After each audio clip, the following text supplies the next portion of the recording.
आकाशवाणी भोपाल से प्रस्तुत है बैतूल जिले की चिट्ठी। आलेख मयंक भार्गव, वाचन स्वर दीपा सिंह।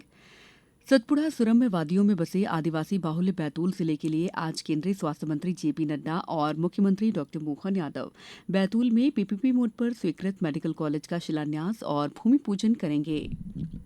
जनजातीय कलाकारों के हस्तशिल्प, हथकरघा, प्राकृतिक उत्पादों को व्यावसायिक प्रोत्साहन देने के उद्देश्य से जनजातीय मंत्रालय भारत सरकार के द्वारा शिवाजी ओपन ऑडिटोरियम बैतूल में आदि बाजार का आयोजन किया गया।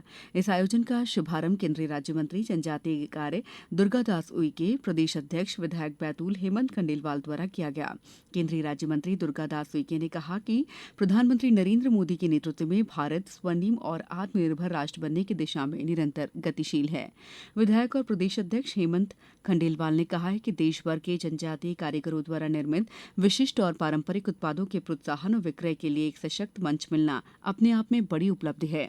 मतदाता सूची का गहन पुनरीक्षण और डिजिटलाइजेशन के मामले में बैतूल जिले में 100% कार्य पूरा हो गया है। डिजिटलाइजेशन का कार्य तेजी से करने वाले जिलों में बैतूल जिला मध्य प्रदेश में दूसरे स्थान पर है। कलेक्टर नरेंद्र कुमार सूर्यवंशी ने बताया कि उप जिला निर्वाचन अधिकारी, सभी निर्वाचक रजिस्ट्रीकरण अधिकारी, सहायक निर्वाचक रजिस्ट्रीकरण अधिकारी, जनपद के सीईओ, नगरीय निकायों के मुख्य नगरपालिका अधिकारी, अन्य जिला अधिकारियों के प्रेरणास्पद नेतृत्व और परिश्रम के कारण ये राष्ट्रीय महत्व का कार्य निर्धारित समयावधि में पूरा हुआ है। जिले में जल संरक्षण के क्षेत्र में किए गए उत्कृष्ट कार्यों के तहत बनाई गई 13,499 जल संरचनाओं से बैतूल का नाम देश के मानचित्र पर अंकित हो गया है।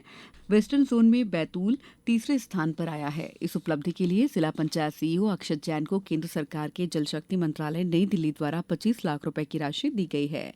जिला स्तरीय प्राकृतिक कृषि मेले का आयोजन पुलिस मैदान बैतूल में किया गया। मेले के शुभारंभ अवसर पर बैतूल विधायक हेमंत खंडेलवाल ने किसानों को प्राकृतिक कृषि और जैविक खेती की ओर अग्रसर होने के लिए प्रेरित किया। विधायक श्री खंडेलवाल ने कहा कि प्राकृतिक खेती से उत्पादन लागत में भारी कमी आती है, मिट्टी की गुणवत्ता सुधरती है, फसलों की सेहत बेहतर होती है। आमला विधायक डॉक्टर योगेश पंडागरे ने मानव स्वास्थ्य के लिए प्राकृतिक उत्पाद और स्थानीय स्तर के उत्पादों का ज्यादा से ज्यादा उपयोग करने की सलाह दी। उप संचालक कृषि डॉक्टर आनंद कुमार बडोनिया ने बताया कि मेले में किसानों को उन्नत तकनीक और प्राकृतिक कृषि का लाभ लेने के लिए प्रेरित किया गया। जिला स्तरीय प्राकृतिक मेले में महिला किसानों ने जीवामृत तैयार करने का जीवंत प्रदर्शन किया, जिसे सभी अतिथियों और किसानों के द्वारा देखा गया। बैतूल में इस साल मक्का की बोने का रकबा बढ़ने और बम्पर उत्पादन होने से मक्का की रिकॉर्ड आवक हो रही है। मक्का के दाम अपेक्षाकृत कम होने के बावजूद इस सीजन में बैतूल कृषि उपज मंडी में ही लगभग 11 लाख क्विंटल मक्का की आवक हो गई है। इस साल मानसून सीजन लंबा चलने और अक्टूबर माह के दूसरे पखवाड़े तक बारिश का दौर चलने से खरीफ फसलों की आवक लेट हुई है। 22 दिसंबर तक बैतूल मंडी में लगभग 11 लाख क्विंटल मक्का की आवक हो गई है। जिले में इस साल मक्का की बम्पर आवक का दौर जारी है। लोक स्वास्थ्य एवं चिकित्सा शिक्षा विभाग के अंतर्गत सीएम हेल्पलाइन में दर्ज शिकायतों के निराकरण में बैतूल जिले ने प्रदेश में उत्कृष्ट प्रदर्शन किया है। इस उपलब्धि पर नेशनल हेल्थ मिशन की मिशन संचालक डॉक्टर सलोनी सिडाना ने बैतूल के मुख्य चिकित्सा एवं स्वास्थ्य अधिकारी डॉक्टर मनोज कुमार होड़मारे को प्रशस्ति पत्र प्रदान किया। सीएमएचओ डॉक्टर होड़मारे ने बताया कि प्रदेश में नागरिकों को संतोषजनक और गुणवत्तापूर्ण स्वास्थ्य सेवाएं उपलब्ध कराने के उद्देश्य से लोक स्वास्थ्य चिकित्सा शिक्षा विभाग द्वारा विभिन्न योजनाओं का प्रभावी संचालन किया जा रहा है। जल संरक्षण के क्षेत्र में उत्तर कार्यों के लिए ग्रीन टाइगर संस्था बैतूल को राष्ट्रीय स्तर पर प्रतिष्ठित जल प्रहरी 2025 सम्मान से नवाजा गया।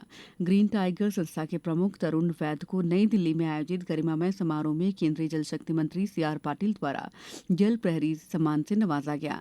भरेवा कला के राष्ट्रीय स्तर पर ख्याति प्राप्त शिल्प कलाकार बैतूल के टिगरिया ग्राम निवासी बलदेव वाघमारे को राष्ट्रपति द्रौपदी मुर्मू ने राष्ट्रीय सम्मान प्रदान किया। बैतूल जिले की 3 प्रतिभाओं में राष्ट्रीय और अंतर्राष्ट्रीय स्तर पर बैतूल जिले का नाम रोशन किया है। वर्ल्ड कप T20 महिला ब्लाइंड क्रिकेट की विश्व विजेता टीम ने बैतूल जिले के रॉक्सी ग्राम निवासी दुर्गा एवले ने बैतूल का नाम अंतर्राष्ट्रीय स्तर पर रोशन किया है। दुर्गा एवले सहित विश्व विजेता टीम को प्रधानमंत्री नरेंद्र मोदी ने सम्मानित किया। जिले की चिट्ठी समाप्त हुई।